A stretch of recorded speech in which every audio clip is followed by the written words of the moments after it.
সেই মুহূর্তে তারাই একমত নূহ আলাইহিস সালামের কথায় ঈমান এনেছে, বান্দাদেরকে যেন আল্লাহমুখী করতে পারে, অন্ধকার রাস্তা থেকে যেন আলোর পথে আনতে পারে। তো আল্লাহ তাআলা নূহ আলাইহিস সালামকে পাঠালেন। কেন পাঠালেন?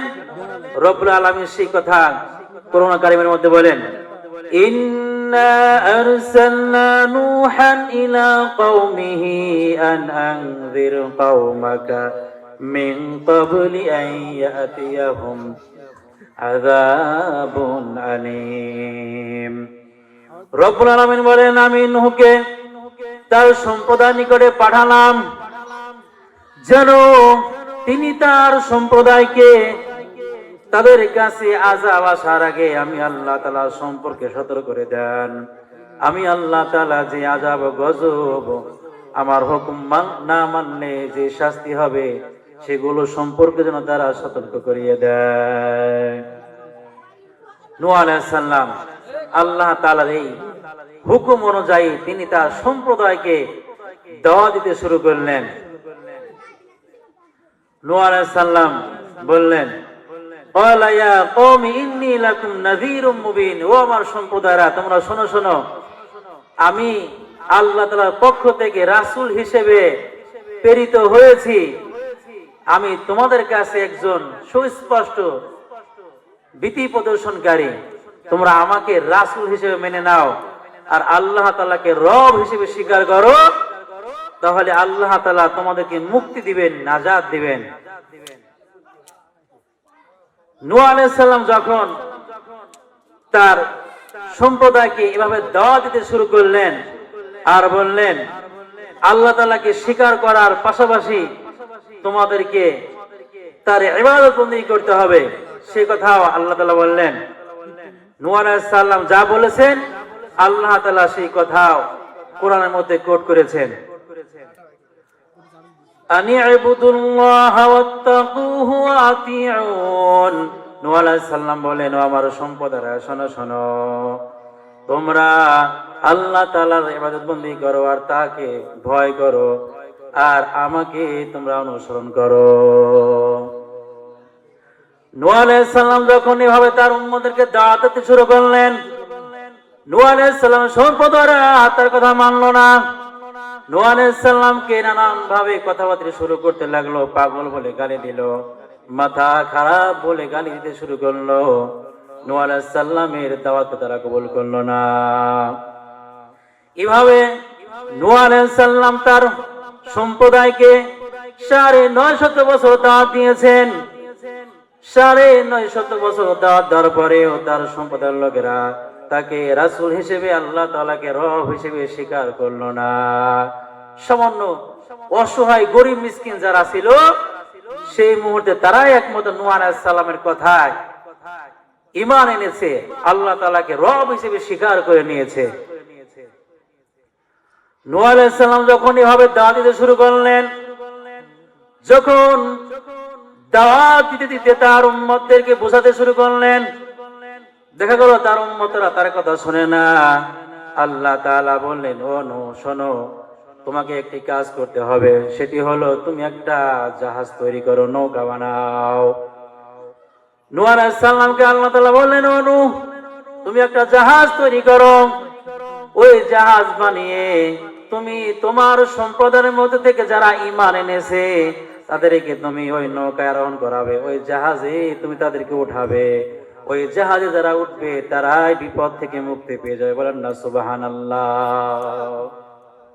নূহ আলাইহিস সালাম আল্লাহ তাআলার এই কথা অনুযায়ী তিনি নৌকা বানালেন, জাহাজ বানালেন। আল্লাহ তাআলা বললেন, প্রত্যেকটি জোড়ায় জোড়ায় যা আছে জোড়ায় জোড়ায় এই নৌকায় নিয়ে তুমি আরোহণ করো। নূহ আলাইহিস সালাম যখন এই নৌকা বানানো শুরু করলেন, তখন কাফের মুশরিক যারা ছিল তারা দেখে হাসতে শুরু করলো, তামাশা। তারা এরকম দেখালো যে নূহ পাগল হয়ে গিয়েছে, পানি নাই, শুকনো জায়গায় ডাঙ্গায় সে নৌকা বানাতে শুরু করেছে। নূহ আলাইহিস সালাম যখন এভাবে নৌকা বানাতে শুরু করলেন, নৌকা যখন বানানো শুরু হয়ে গেল, নৌকা বানানো হওয়ার পরে তিনি আল্লাহ তাআলা সেই হুকুম অনুযায়ী জোড়ায় জোড়ায় সেই নৌকাতে দলে দলে সবাইকে উঠানো শুরু করে দিলেন। উপর থেকে যে পানি আসলে ঝড় বায়ু শুরু হয়ে যায়, তুফান শুরু হয়ে যায়, ঠিক সেইভাবে মাটির নিচ থেকে মাটি ছিদ্র হয়ে পানি উঠতে লাগলো। এভাবে পানি উঠতে উঠতে অনেক পানি হয়ে গেল। এভাবে নূহ আলাইহিস সালামের সেই জাহাজ চলতে শুরু করে দিল। নূহ আলাইহিস সালাম তার ছেলেকে বললেন, ও আমার ছেলে, শোনো শোনো, তুমিও আমাদের সঙ্গে নৌকায় আরোহণ করো। নূহ আলাইহিস সালামের ছেলে তার কথা শুনলো না। নূহ আলাইহিস সালাম বললেন, বাবা, যদি তুমি আমাদের সঙ্গে এই নৌকায় আরোহণ না করো, তাহলে শুনে রাখো, আল্লাহ তাআলা যে গজব আযাব আসতেছে, তাহলে তোমাকে এই পানির মধ্যে ডুবিয়ে মেরে ফেলা হবে। নূহ আলাইহিস সালাম তার ছেলেকে বারবার এভাবে দাওয়াত দিতে শুরু করলেন, ডাকলেন। নূহ আলাইহিস সালামের ছেলে বললেন, বাবা, ওই দেখা যাচ্ছে পাহাড়, ওই পাহাড়ের উপর আমি উঠবো, আমাকে পানি ডুবাতে পারবে না। নূহ আলাইহিস সালাম বারবার ডাকার পরেও তার ছেলে নৌকা আরোহণ করলো না। নূহ আলাইহিস সালাম যখন এভাবে জাহাজ নিয়ে যেতে শুরু করলেন, বিশাল বড় বড় ঢেউ আসতে শুরু করলো। এক পর্যায়ে এমন একটি ঢেউ আসলো, নূহ আলাইহিস সালাম আর তার ছেলের মাঝে ঢেউ আড়াল হয়ে গেল। ঢেউয়ের কারণে নূহ আলাইহিস সালামের ছেলে পানিতে ডুবে দুনিয়া থেকে বিদায় নিল। বলেন না আল্লাহু আকবার। এর একটাই কারণ কি? দাওয়াত, বাবার দাওয়াত গ্রহণ না করার কারণে। যদি সে তার বাবার দাওয়াতটা গ্রহণ করত, তাহলে সে জীবন ফিরে পেত। কথা বলেন ঠিক কিনা? বাবার দাওয়াত না গ্রহণ করার কারণে, আল্লাহ তাআলার হুকুম না মানার কারণে সে দুনিয়া থেকে বিদায় নিয়েছে। এভাবে নূহ আলাইহিস সালাম তার নৌকাকে নিয়ে যখন যদি পাহাড়ে ভিড়ে গেল, আবার সে আল্লাহ তাআলার হুকুমে আবার আগের মতো পানি জমিন খেয়ে ফেললো। নূহ আলাইহিস সালাম ওই নৌকায় যারা ছিল তাদেরকে সঙ্গে করে নিয়ে আবার নতুন করে একটা জীবন শুরু করলেন। বলেন না আল্লাহু আকবার। সম্মানিত হাজিরিন, বলতেছিলাম যে আল্লাহ তাআলা যুগে যুগে এভাবে নবী রাসূল পাঠিয়েছেন একমাত্র তার বান্দা বান্দীকে সঠিক রাস্তা দেখানোর জন্য। কথা বলেন ঠিক কিনা? ঠিক তদ্রূপভাবে আল্লাহ তাআলা আমাদের নবী সাল্লাল্লাহু আলাইহি ওয়াসাল্লামকে, বিশ্ব নবী সাল্লাল্লাহু আলাইহি ওয়াসাল্লামকে দুনিয়াতে পাঠালেন। এমন এক সময়ে পাঠালেন যেই সময় আল্লাহ তাআলাকে ডাকার মতো কেউ ছিল না, রবকে রব বলে স্বীকার করার মতো কেউ ছিল না। সবাই মূর্তি পূজার মধ্যে লিপ্ত হয়ে গেল, বিভিন্ন দিক দিগন্তে ছুটে বেড়াতে লাগলো। আল্লাহ তাআলা আমাদের নবীকে আল্লাহ তাআলা আদেশ করলেন, ওয়ানজির আশিরাতাকাল আকরাবিন। ও আমার হাবিব, ও আমার বন্ধু, ও আমার দোস্ত, আপনার নিকটতম আত্মীয় স্বজন যারা আছে তাদেরকে আপনি সঠিক রাস্তা নিয়ে আসেন, তাদেরকে ভীত প্রদর্শন করুন, ভয় দেখান। কারণ আমি আপনাকে দুনিয়াতে পাঠিয়েছি একমাত্র পথ বলা বান্দাদেরকে আমার রাস্তা নিয়ে আসার জন্য, আমার পরিচয় দেওয়ার জন্য। আপনি দয়া করে মায়া করে আপনার উম্মতদেরকে আমার পরিচয় দিয়ে দেন। আল্লাহর হাবিব সাল্লাল্লাহু আলাইহি সাল্লাম আল্লাহ তাআলার এই আদেশ অনুযায়ী তিনি দাওয়াত দিতে শুরু করলেন। নবী করিম সাল্লাল্লাহু আলাইহি ওয়াসাল্লাম এভাবে আল্লাহ তাআলার হুকুম পাওয়ার পরে যখন ইসলামের দাওয়াত শুরু করলেন, তবে আল্লাহ তাআলা নবী করিম সাল্লাল্লাহু আলাইহি ওয়াসাল্লামকে বললেন, আমার হাবিব, এই মুহূর্তে প্রকাশ্যে দাওয়াত দেওয়া যাবে না, গোপনে দিতে হবে। কারণ এখন পরিবেশটা ভালো নয়। আপনি যদি এখন প্রকাশ্যে ইসলামের দাওয়াত দেন, তাহলে তারা আপনাকে গ্রহণ করবে না, তারা আপনার কথা মানবে না। আপনি চুপে সারে ইসলামের দাওয়াত দিতে শুরু করেন। নবী করিম সাল্লাল্লাহু আলাইহি ওয়াসাল্লাম যখন আল্লাহ তাআলার এই বিধান অনুযায়ী, আদেশ অনুযায়ী তিনি প্রায় 3 বছর গোপনে দাওয়াত দেওয়া শুরু করলেন। বলেন আল্লাহু আকবার। নবী করিম সাল্লাল্লাহু আলাইহি ওয়াসাল্লাম হবে যখন দাওয়াত দিতে শুরু করলেন, ইসলাম গ্রহণ কেউ করে না। তবে ওই সময় প্রায় ইসলাম গ্রহণ করেছে 30 জন। নবী করিম সাল্লাল্লাহু আলাইহি ওয়াসাল্লাম ওই 30 জনের জন্য একটি ইবাদত বন্দেগী করার জন্য একটা ঘর বানালেন। ঘর বানানোর পরে এবার আল্লাহ তাআলা বললেন, ও আমার হাবিব, আর গোপনে ইসলামের দাওয়াত চলবে না, প্রকাশ্যে দিতে হবে। সেই কথা আল্লাহ তাআলা বললেন, ফাসদা বিমা তুমার ওয়ারিদ আনিল মুশরিকিন। বলেন আল্লাহু আকবার। আল্লাহ তাআলা বললেন, আমার হাবিব আর গোপনে ইসলাম দাওয়াত চলবে না, এখন আপনাকে দাওয়াত দিতে হবে প্রকাশ্যে। আমি আল্লাহ তাআলা আপনাকে যেই মিশন দিয়ে যেভাবে দাওয়াত দেওয়ার জন্য আমি আল্লাহ তাআলা আপনাকে দুনিয়াতে পাঠিয়েছি নবী, আপনি সেইভাবে ইসলামের দাওয়াত দেওয়া শুরু করে দেন। বলেন আল্লাহু আকবার। এভাবে নবী করিম সাল্লাল্লাহু আলাইহি ওয়াসাল্লাম আল্লাহ তাআলা সেই নির্দেশ অনুযায়ী, আল্লাহ তাআলা সেই হুকুম অনুযায়ী তিনি দাওয়াত দেওয়া শুরু করে দিলেন। নবী করিম সাল্লাল্লাহু আলাইহি ওয়াসাল্লাম যখন এভাবে দাওয়াত দেওয়া শুরু করে দিলেন, নবী করিম সাল্লাল্লাহু আলাইহি ওয়াসাল্লাম যখন আল্লাহ তাআলার পক্ষ থেকে ওহী পাওয়ার পরে ইসলামের দাওয়াত দেওয়া শুরু করে দিলেন, মক্কার কাফের মুশরিক যারা আছে তাদের মাথা নষ্ট হয়ে গেল। মুহাম্মদ বলে কি? নবী করিম সাল্লাল্লাহু আলাইহি ওয়াসাল্লাম বললেন, ও মক্কার কুরাইশের লোকেরা, শোনো শোনো, আমি তোমাদের কাছে আল্লাহর পক্ষ থেকে নবী হিসেবে এসেছি, তোমরা আমাকে নবী হিসেবে মেনে নাও আর আল্লাহকে রব হিসেবে স্বীকার করো, তাহলে তোমরা মুক্তি পেয়ে যাবে। আর যদি তোমরা আল্লাহ তাআলাকে রব হিসেবে স্বীকার না করো, আমি মুহাম্মদকে নবী হিসেবে মেনে না নাও, তাহলে তোমাদের জন্য কঠিন শাস্তি রয়েছে। নবী করিম সাল্লাল্লাহু আলাইহি ওয়াসাল্লাম বললেন, ও আমার উম্মতেরা, শোনো শোনো, আমি তোমাদের ভালো চাই, কল্যাণ চাই। তোমরা একথা চিন্তা করিও না যে আমি তোমাদের সঙ্গে মিথ্যা কথা বলছি। তবে শোনো, আমি তোমাদেরকে একটি কথা বলি। ওই দেখো, গুনাহ গোত্রের লোকেরা ওই পাহাড়ের পাশে দাঁড়িয়ে আছে, তোমাদেরকে হত্যা করার জন্য তোমাদের উপরে ঝাঁপিয়ে পড়বে। তোমরা কি আমার এই কথা বিশ্বাস করো নাকি? মক্কার কাফেররা বলতে লাগলো, মুহাম্মদ, আমরা তোমার কথা বিশ্বাস করব না। কেন? কারণ তোমার জবান থেকে আজ পর্যন্ত কোনো মিথ্যা কথা প্রকাশ হয় নাই। বলেন না আল্লাহু আকবার। কারণ তারা আমার নবীকে আল আমিন উপাধি দিয়েছে, সত্যবাদী হিসেবে তারাই স্বীকৃতি দিয়েছে। নবী করিম সাল্লাল্লাহু আলাইহি ওয়াসাল্লাম বললেন, যদি বিষয়টি এমনই হয় তাহলে শোনো শোনো, তোমরা যেই ধর্মের উপরে আছো, তোমাদের এটা বাতিল ধর্ম। তোমাদের বাপ দাদা যেই ধর্মের উপরে ছিল, তারা দুনিয়া থেকে বিদায় নিয়েছে, বেঈমান হয়ে মারা গিয়েছে, তাদের ঠিকানা হবে জাহান্নাম। তোমরাও এখন যেই ধর্মের উপরে আছো, তোমরা যেই বাপ দাদা ধর্ম উপরে তোমরা আছো, তোমরা যদি এটাকে পরিত্যাগ না করে, এটাকে বাদ না দিয়ে যদি তোমরা এভাবে চলতে থাকো, তোমাদের শেষ মুহূর্তে তোমাদের জাহান্নাম ছাড়া উপায় হবে না। এজন্য তোমরা তোমাদের ধর্মকে ছেড়ে দিয়ে ইসলাম ধর্ম গ্রহণ করো।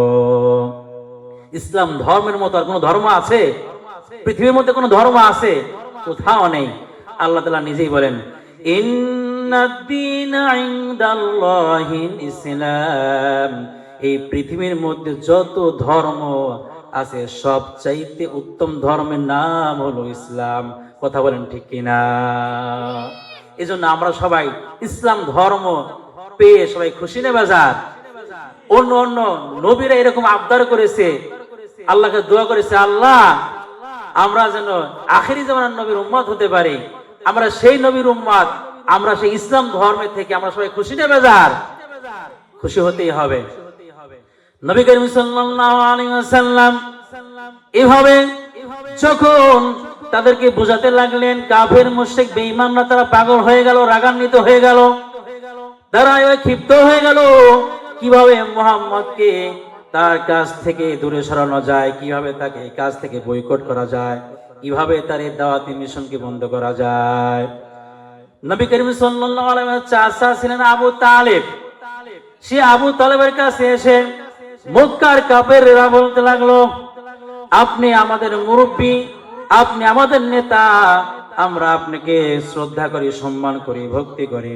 তার মানে এই নয় আপনার ভাতিজা এমন ভাবে তার ধর্ম প্রচার করছে, সে আমাদের ধর্মকে গালিগালাজ করছে, আমাদের মূর্তিগুলোকে গালি দিচ্ছে, আমাদের বাপদাদাকে তারা গালি দিচ্ছে। এটা কিন্তু মেনে নেওয়া সম্ভব নয়। আপনি আপনার ভাতিজাকে একটু বুঝান।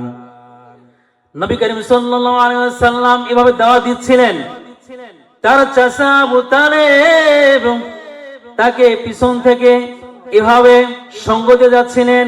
কাফের মুশরিক বেঈমান যাই বলুক না কেন, তাদের কথা তিনি কানে নিচ্ছেন না। এভাবে যখন নবী করিম সাল্লাল্লাহু আলাইহি ওয়াসাল্লাম দাওয়াত দিতে শুরু করলেন, কাফের মুশরিক বেঈমানরা আবার রাগান্বিত হয়ে দ্বিতীয়বার আবার আসলো, এসে বলল, আমরা তো আগেই আপনাকে বলেছি আপনার ভাতিজাকে আগে থামান, যদি আপনি না থামান তাহলে এবার শুনে রাখেন, আমাদের দুই পক্ষের মধ্যে যতক্ষণ পর্যন্ত জান আছে, প্রাণ আছে, আমরা একদল নিহত হওয়া না পর্যন্ত যুদ্ধ চালিয়ে যাব। এভাবে মক্কার কাফেররা নবী করিম সাল্লাল্লাহু আলাইহি ওয়াসাল্লামের দাওয়াতি মিশন দেখে তারা ঠিক থাকতে পারে নাই। এক পর্যায়ে তারা এভাবে যুদ্ধ করার জন্য উদ্যত প্রকাশ করলো। কথা বলেন ঠিক কিনা?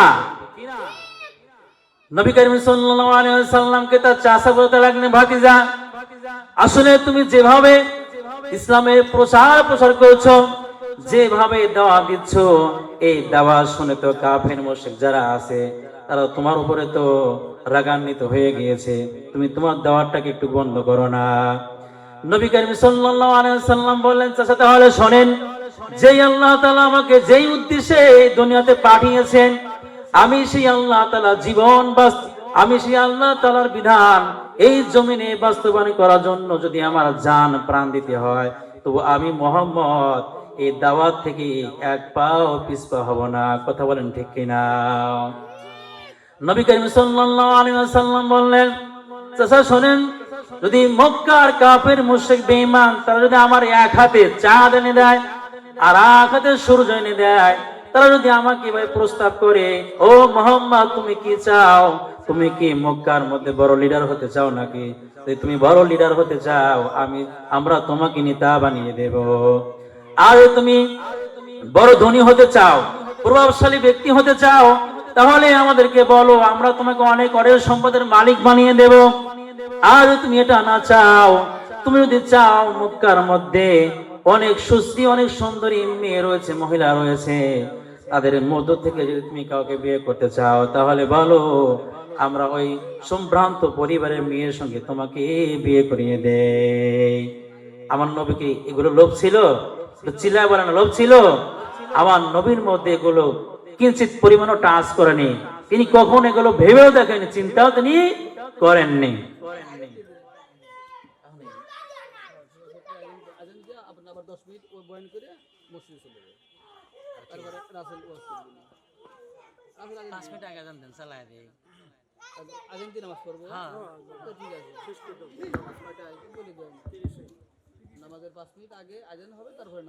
সম্মানিত এলাকাবাসী, নামাজের 5 মিনিট আগে আজান হবে। যাদের ওজনে আমরা ওযু করে নামাজের প্রস্তুতি নেই, ইনশাআল্লাহ নামাজের আগ মুহূর্তে বয়ান চলতে থাকবে, আমরা আমাদের ওযু সেরে নেই। 7:30টায় এশারের নামাজ হবে, আমরা এদিক সেদিক দেরি না করে আমরা নামাজের প্রস্তুতি নেই। সম্মানিত হাজিরিন, নবী করিম সাল্লাল্লাহু আলাইহি ওয়াসাল্লাম বললেন, যদি কাফের মুশরিক বেঈমান যদি তারা আমাকে ভাই প্রস্তাব করে, তবু আমি তাদের এই দাওয়াতে রাজি হব না। আমি আল্লাহ তাআলার এই বিধান, এই হুকুম দুনিয়াতে বাস্তবায়ন করে যাব। আমার নবীজিকে কাফের মুশরিক বেঈমান অনেক কষ্ট দিয়েছে, একমাত্র এই দ্বীন প্রচারের কারণে। কথা বলেন ঠিক কিনা? নবী করিম সাল্লাল্লাহু আলাইহি ওয়াসাল্লামকে আবু জাহেল, উতবা, সাইবা, ওয়ালিদ ইবনে মুগিরা, আবু লাহাব, এই ধরনের বড় বড় সন্ত্রাসী যারা আছে, যারা কাফের মুশরিক বেঈমানদের মধ্যে বড় বড় লিডার ছিল, তারা আমার নবী করিম সাল্লাল্লাহু আলাইহি ওয়াসাল্লামকে অনেক কষ্ট দিয়েছেন। কথা বলেন ঠিক কিনা? নবী করিম সাল্লাল্লাহু আলাইহি ওয়াসাল্লাম একবার কাবা ঘরে সামনে নামাজ পড়তেছিলেন। নবী করিম সাল্লাল্লাহু আলাইহি ওয়াসাল্লাম এমত অবস্থায় সিজদায় গিয়েছেন। আবু জাহেল এই সুযোগে তিনি বড় একটা পাথর নিয়ে নবী করিম সাল্লাল্লাহু আলাইহি ওয়াসাল্লামের মাথায় মারার জন্য সামনে অগ্রসর হলো। নবী করিম সাল্লাল্লাহু আলাইহি ওয়াসাল্লাম তার রবের কুদরতি পায়ে সিজদায় পড়ে গিয়েছেন। ঠিক এই মুহূর্তে আবু জাহেল পাথর নিয়ে নবী করিম সাল্লাল্লাহু আলাইহি ওয়াসাল্লামের মাথায় মারবে ভাব, হঠাৎ করে অদৃশ্যভাবে একটি বিশাল আকৃতির একটি উট আবু জাহেলের চোখের সামনে ভেসে উঠলো। আবু জাহেল দেখলো যে অবস্থা খুবই খারাপ, ওই উটটা তার দিকে আসতেছে তাকে খাওয়ার জন্য। আবু জাহেল এই দৃশ্য দেখে যে পিছন দিকে সরিয়ে আসলো, তার হাত থেকে পাথর পড়ে গেল। সে পিছনের দিকে এসে তার যে সকল লোকেরা ছিল তাদেরকে বলল, তোমরা একটা জিনিস লক্ষ্য করেছো নাকি, তোমরা দেখেছো নাকি, আমি যখন মোহাম্মদকে তার মাথায় পাথর মারার জন্য গিয়েছিলাম, বিশাল বড় একটা আকৃতির উট আমাকে খাওয়ার জন্য সামনের দিকে আসলো। আজ পর্যন্ত পৃথিবীর মধ্যে এরকম উট আমি কখনো দেখি নাই। আমার নবী ইসলামের দাওয়াত দিতে গিয়ে কত যে কষ্ট করেছে তার নাই ঠিক। নবী করিম সাল্লাল্লাহু আলাইহি সাল্লামকে হত্যা করার জন্য কাফের মুশরিক বেঈমানরা একটা প্ল্যান করলো। আবু জাহেল সহকারে মক্কার অনেক বড় বড় কুরাইশ কাফেররা ছিল, তারা এভাবে একত্রিত হয়ে তারা চিন্তা ভাবনা করলো মুহাম্মদকে কিভাবে দুনিয়া থেকে বিদায় দেওয়া যায়। তারা এভাবে একটা সমাবেশ কায়েম করলো।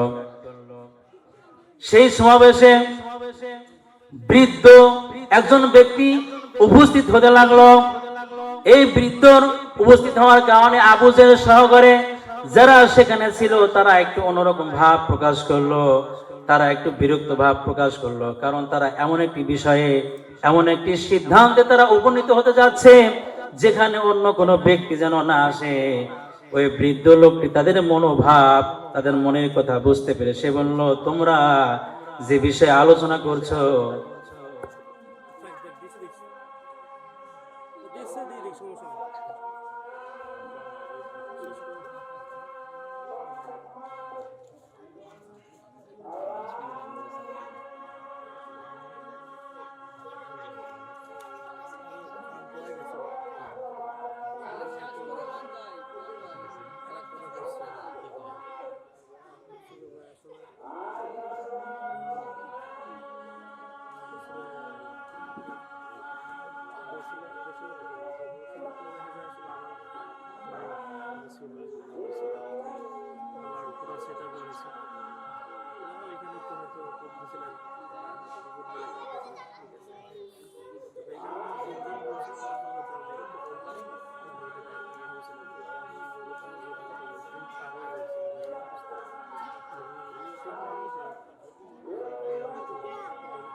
রাসূল করিম সাল্লাল্লাহু আলাইহি ওয়াসাল্লামকে কাফেররা যখন এভাবে মারার জন্য প্ল্যান করলো, ঠিক ওই মুহূর্তে একজন বৃদ্ধ বয়স্কের একটি লোক কাফের মুশরিক বেঈমানদের মধ্যে উপস্থিত হয়ে গেল। আবু জাহেল সহকারে অনেকে বিভিন্ন পরামর্শ করতে লাগলো, মুহাম্মদকে কি করা যায়, মুহাম্মদকে কিভাবে এই দুনিয়া থেকে বিদায় দেওয়া যায়। কাফের মুশরিক বেঈমানদের মধ্যে অনেক নেতারাই ছিল। একজন বলল, মুহাম্মদকে বন্দী করে রাখা হোক, মুহাম্মদকে বন্দী করে রাখলে তাহলে লোকেরা তার সামনে যেতে পারবে না, সেও মানুষের কাছে যেতে পারবে না। সেই বৃদ্ধ লোকটি এই কথা শুনে বলল, না না, মুহাম্মদের যে সকল আত্মীয় স্বজন রয়েছে, তার গোত্রে যে সমস্ত লোকেরা রয়েছে, তারা যদি জানতে পারে মুহাম্মদকে ছিনিয়ে নিয়ে যাবে, তাকে এভাবে বন্দী করে রাখা যাবে না। কাফেরদের মধ্য থেকে আরেকজন ব্যক্তি বলল, মুহাম্মদকে বন্দী না করে তাকে এই মক্কার বাইরে পাঠিয়ে দেওয়া হোক, তাকে দেশান্তরিত করা হোক। বৃদ্ধ লোকটি শুনে সে বলল, না, মুহাম্মদকে এভাবে দূরে সরে দেওয়া যাবে না, কারণ সেই বৃদ্ধ লোকটি ছিল শয়তান। সেই বৃদ্ধ লোকটি কে বলেন তো? শয়তান। এজন্য সে যে প্রস্তাবে দিক না কেন, সে তাদের প্রত্যাখ্যান করে যাচ্ছিল, তাদের প্রস্তাবের। এভাবে যখন কাফেরদের মধ্য থেকে বিভিন্ন লোকেরা বিভিন্ন প্রস্তাব দিতেছিল, একজন বলল বন্দী করে রাখা হোক, আর একজন বলল মুহাম্মদকে মক্কার বাইরে পাঠিয়ে দেওয়া হোক। এই বৃদ্ধ লোকটি শুনে তাদের কথাকে অস্বীকার করলো, বলল, না, দুইটার একটাও করা যাবে না। এবার আবু জাহেল বলল, তাহলে আমার একটা কথা আছে। বৃদ্ধ লোকটি বলল, সেটা আবার কি? বলো দেখি। আগে দুজন যে কথাগুলো বললো, তাদের কথাগুলো পছন্দ হলো না। আবু জাহেল বলল, মুহাম্মদকে দেশান্তরিত না করে, বন্দী না করে তাকে দুনিয়া থেকে একদম বিদায় দিতে হবে। সেই বৃদ্ধ লোকটি শয়তান বলল, এটাই তো সঠিক কথা, আমিও তোমার সঙ্গে একমত, তাহলে তাই করো, মুহাম্মদকে দুনিয়া থেকে একদম বিদায় দিয়ে দাও। আবু জাহেল বলল, তবে শর্ত আছে, এভাবে তাকে মারা যাবে না। গোত্রের সবাইকে নিয়ে যদি একত্রিত হয়ে মারা যায়, প্রত্যেক গোত্র থেকে একজন নেতাকে সঙ্গে করে নিয়ে যদি তাকে দুনিয়া থেকে বিদায় দেওয়া যায়, তাহলে মুহাম্মদের যে গোত্রের লোকেরা আছে, তাদের আত্মীয় স্বজন যারা আছে, আমাদের উপরে হামলা করতে পারবে না, আমাদের সঙ্গে যুদ্ধ করতে পারবে না। তারা আমাদের কাছ থেকে তারা এই হত্যার বদলা নিতে পারবে। সম্মানিত হাজিরিন, আমার নবী করিম সাল্লাল্লাহু আলাইহি ওয়াসাল্লাম এভাবে ইসলামের দাওয়াত দিতে গিয়ে প্রত্যেকটি পদে পদে, প্রত্যেকটি কদমে কদমে তাকে বিপদের সম্মুখীন হতে হয়েছে। কথা বলেন ঠিক কিনা? আর আমরা সেই নবীর উম্মত। আমাদের নবী আমাদের জন্য অনেক কষ্ট করে গিয়েছেন, আমাদেরকে গুনার হাত থেকে বাঁচাতে তিনি অনেক কষ্ট করে গিয়েছেন। এই জন্য আমরা তো দেখেন, জেনে বুঝে ইচ্ছে অনেক গুনাহ করি কি করি না? এজন্য যাদের অন্তরে আল্লাহর ভয় আছে, তারা কি গুনাহ করতে পারে? কখনোই পারে না। যাদের হৃদয়ে আছে আল্লাহর ভয়, তারা কবু পথ ভুলে যায় না। আল্লাহর প্রেম ছাড়াই দুনিয়ায় কারো কাছে কোনো কিছু চাই না, কারো কাছে কোনো কিছু চাই না। রাতের আধারে যারা সিজদাতে রয়, দু চোখের অশ্রুতে নদী যেন বয়। রাতের আধারে যারা সিজদাতে রয়, দু চোখের অশ্রুতে নদী যেন বয়। ছলনার হাতছানি আসুক যতই, ছলনার হাতছানি আসুক যতই, পিছনে ফিরেও সে তাকায় না। যাদের হৃদয়ে আছে আল্লাহর ভয়, তারা কবু পথ বলে যায় না।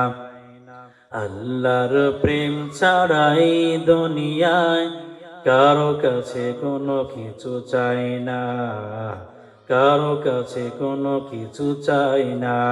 কথা বলেন ঠিক কিনা?